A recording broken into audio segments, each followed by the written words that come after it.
नमस्कार। आज का वीडियो मैं उन औरतों के लिए बना रही हूँ जो अभी भी चुप है, जो डरती हैं अपने ही घर में, जिन्हें बताया गया है कि औरतों का चुप रहना, घर में रहना नॉर्मल है। नहीं, यह नॉर्मल नहीं है। लोग कहते हैं कि फेमिनिज्म की ज़रूरत नहीं है, तो फिर यह क्या है? एक एग्जाम्पल से जानते हैं। एक औरत अपने ही घर में रात के 2 बजे जाग रही है, बाहर नहीं, किसी अनजान जगह नहीं, अपने ही घर में, अपने ही बिस्तर पर, और डर रही है क्योंकि उसके घर का मर्द आ रहा है। वो नहीं जानती कि उसकी आज की रात कैसी होगी। ये कोई फिल्म की स्क्रिप्ट नहीं है, ये 2026 का इंडिया है। आज भी रात में पति घर दारू पीकर घर आते हैं और बीवियों को पीटते हैं। अगर नंबर्स की बात करें तो NFHS यानी नेशनल फैमिली हेल्थ सर्वे के हिसाब से, इंडिया की अपनी सरकारी सर्वे के हिसाब से, 3 में से 1 शादीशुदा औरत स्पाउसल वायलेंस फेस करती है। इसे फील करो, 3 में से 1 औरत। यानी और हम बात करें NCRB के डेटा की, नेशनल क्राइम रिकॉर्ड्स ब्यूरो के डेटा की, तो 2022 का डेटा कहता है पति या रिश्तेदारों द्वारा क्रूरता में 1,38,000 से ज़्यादा केसेस सिर्फ 1 साल में दर्ज हुए हैं। और UN वुमेन का डेटा कहता है साउथ एशिया में डोमेस्टिक वायलेंस के 90% से ज़्यादा केसेस तो कभी रिपोर्ट ही नहीं होते। 90%, मतलब हम जो देख रहे हैं ना, वो तो हिमशैल की इतनी सी नोक है। और फिर लोग पूछते हैं कि रिपोर्ट क्यों नहीं करती? क्योंकि जब वो जाती है तो उसे जवाब मिलता है, घर का मामला है, समझौता कर लो, कॉम्प्रोमाइज़ कर लो, एडजस्ट कर लो। और यह 2 शब्द घर का मामला है हर साल लाखों औरतों को वापस उनके डर में घर भेज देते हैं।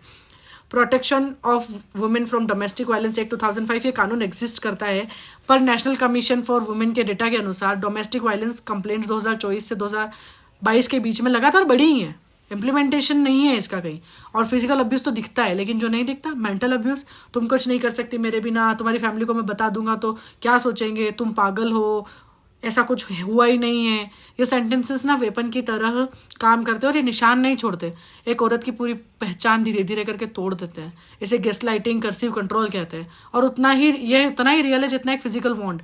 और जो औरत चुप रहती है वो कमज़ोर नहीं होती ना, वो माइंड में कैलकुलेट कर रही होती है कि मेरे बच्चों का क्या होगा, मेरे घर का क्या होगा, कोई मानेगा भी कि नहीं, मैं कहाँ जाऊंगी। यह थकान हर रोज़ जो कोई नहीं देखता ना, और फिर वो टूट जाती है तो उसे कहते हैं तो मेंटली वीक है। और जब लड़ती है तो उसे कहते हैं तो अग्रेसिव है। देखो, ये कोई प्रॉब्लम नहीं है, इस तरह से हारना तय है, इस तरीके से उसे कहा जाता है। फेमिनिज्म मर्द औरत की दुश्मनी नहीं है। और मैं जानती हूँ कि मर्द भी सफ़र करते हैं, यह सच है, और उनकी बात भी होनी चाहिए। लेकिन इसका मतलब यह नहीं कि हम इन्हें इग्नोर कर दें। एक मर्द को एक्नॉलेज करना दूसरे दर्द को कम नहीं करता। दोनों कन्वर्सेशन हो सकती है साथ में। लेकिन आज की बात यह है, फेमिनिज्म बस यह मांगता है कि एक औरत को अपने घर में सेफ रहने का हक हो, अपने पैसों पर अपना अधिकार हो, ना कहने का हक हो, चाहे वो उसका पति हो। और ये आज भी हमें ना रेवोल्यूशनरी लगता है, 2026 में भी। Very sad. जो घर दुनिया को सेफ बनाने की बातें करते हैं ना लोग, पहले अपना घर सेफ बनाओ। फेमिनिज्म की ज़रूरत तब खत्म होगी जब एक औरत अपने ही घर में नहीं डरेगी, और जब उसे यह लीगल सिस्टम यह जवाब नहीं देगा कि ये घर का मामला है, तुम चुप हो जाओ। नहीं, एडजस्ट करो, नहीं बोला जाएगा। उसे यह बताया जाएगा कि तुम मना कर सकती हो, तब फेमिनिज्म की ज़रूरत नहीं होगी। और अगर कोई पूछे फेमिनिज्म की ज़रूरत क्या है, तो उन्हें वो औरत दिखाओ जो अपनी शादी की 15वीं एनिवर्सरी सेलिब्रेट करती हैं और उनके अंदर का ना एक हिस्सा 15 साल पहले ही मर चुका होता है। अगर फेमिनिज्म की ज़रूरत नहीं है तो फिर यह क्या है? ये एक कोई वीडियो नहीं है, यह उन लाखों औरतों की आवाज़ है जो अभी भी चुप है।